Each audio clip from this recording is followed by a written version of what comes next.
Shabbat Shalom. After my daughter's birthday a couple months ago, we let some balloons linger in our apartment. For the next few days, my daughter would kick around the balloons before losing interest and moving on to some other toy or some other thing to throw around the room. A week later, we had a couple sad-looking, mostly deflated balloons in our apartment. I've been thinking about these balloons because they feel like an apt metaphor for where we're at, both politically and personally. These days, it's easy to feel like a half-inflated balloon, to lack enthusiasm, to lack verve. It feels like this, especially today, for me at least, as we navigate the current political crisis and what's going on in the news. And we can feel this way both on an individual level and on a grand scale. Big picture, there's so much going on in the news, it's hard to keep up with everything. But two things stood out to me this week. The first is that a major corporate law firm, Paul Weiss, did something that I disagreed with. It seems the firm lacked the verve to stand up for its purported values in the face of threats from the Trump administration. You may have read about this story.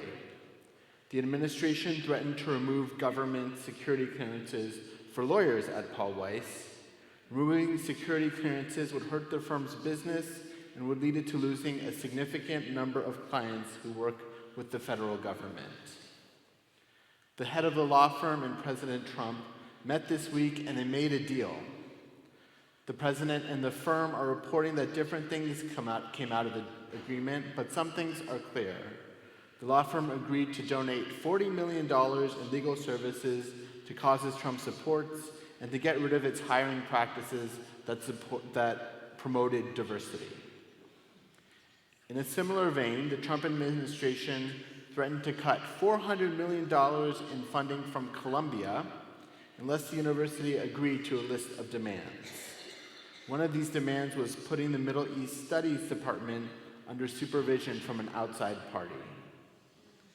The university responded to the administration's requests earlier today, and it appears that they met most of these requests. It's not entirely clear what Columbia agreed to, and since Trump and the law firm are saying different things, it's also not entirely clear what the law firm agreed to. But I think this uncertainty is also part of what can make us feel deflated. Regardless, how are institutions supposed to stand up for their values when a university with a $14.8 billion endowment and one of the wealthiest law firms couldn't stand up for their values? The goal is to instill a sense of collective exhaustion. I know many of us also feel this tiredness when it comes to our lives more generally. Have you noticed that when you go to a restaurant, there are often more to-go boxes lined up on the counter than there are people in the restaurant? Recently, there's been a string of reporting about how much time we all spend alone. In a big story in The Atlantic, journalist Derek Thompson wrote that we are living in, quote, an antisocial century. He looked at statistics about how folks no longer sit in restaurants, and one statistic really jumped out at me.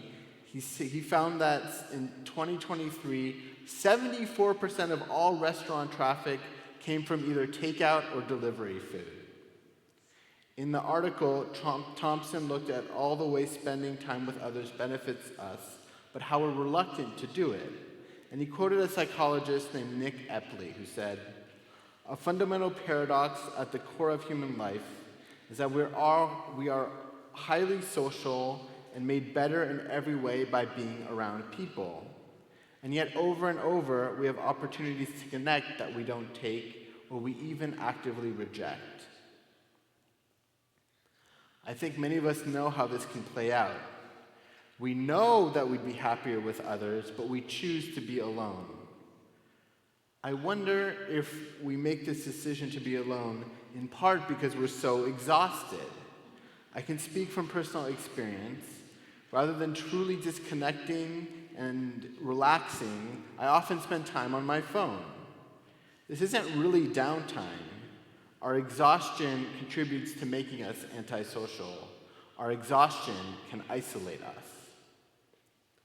So how do we overcome this sense of being deflated? Where do we find energy? I love how in the Jewish tradition we read the Torah every year, and every year something different comes out of it. As I reread Parshat Vayakhel this week, I brought to the text my own sense of deflation. I found in the Parsha something like a two-step schema for responding. First, Vayakhel teaches us to take care of ourselves. The Parsha begins by reminding us of the importance of Shabbat.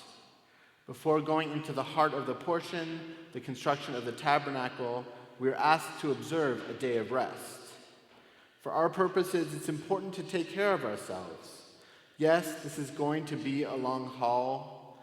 Take steps to take care of yourself, such as not reading the news before bed, or going on walks, or spending time outside, or observing Shabbat.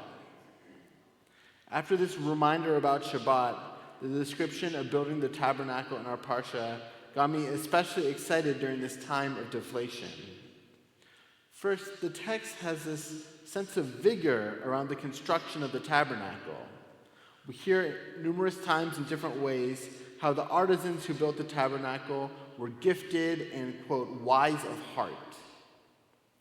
We also hear about the richness of the materials they used to build the tabernacle. From dolphin skins, which I always love to mention, to gold, to precious stones, the tabernacle is ornate and beautiful. Finally, the tabernacle is a multi-sense experience. One verse in particular jumped out at me this year because it contains 3 references to the scents, to the smells of the tabernacle. We read about the altar of incense, the anointing oil, and aromatic incense.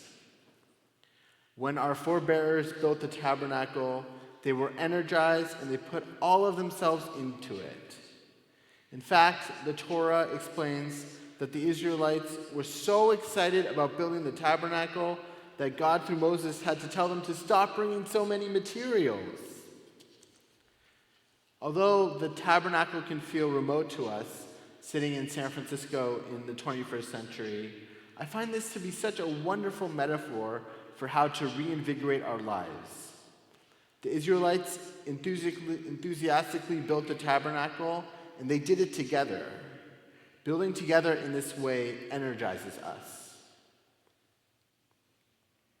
Our Torah portion begins with a call to gather as community. The first verse of the Parsha uses 2 words, kahal and edat, to emphasize that the day of rest and the building of the tabernacle happened when the Israelites gathered together as community. When we're feeling the exhaustion that comes with this moment, we can come together to build what we can. While most of us don't make decisions for universities or law firms, we can do our small part in the world around us. That can mean volunteering with Hamotzi, our soup kitchen. It can mean working with the Social Action Committee to accompany migrants in need of help. It can mean coming to our synagogue, or it can mean getting involved in a myriad of other ways. There aren't easy answers to this sense of deflation that many of us feel, both collectively and personally. Still, our Parsha offers a 2-step process for next steps. We need to take care of ourselves, and we can find energy by joining in community to build. When we feel deflated, we can turn to 2 cornerstones of our tradition, Shabbat and community. This Shabbat, may we re-energize ourselves by resting, and when next week comes around, may we face it with vitality because we have each other. Shabbat Shalom.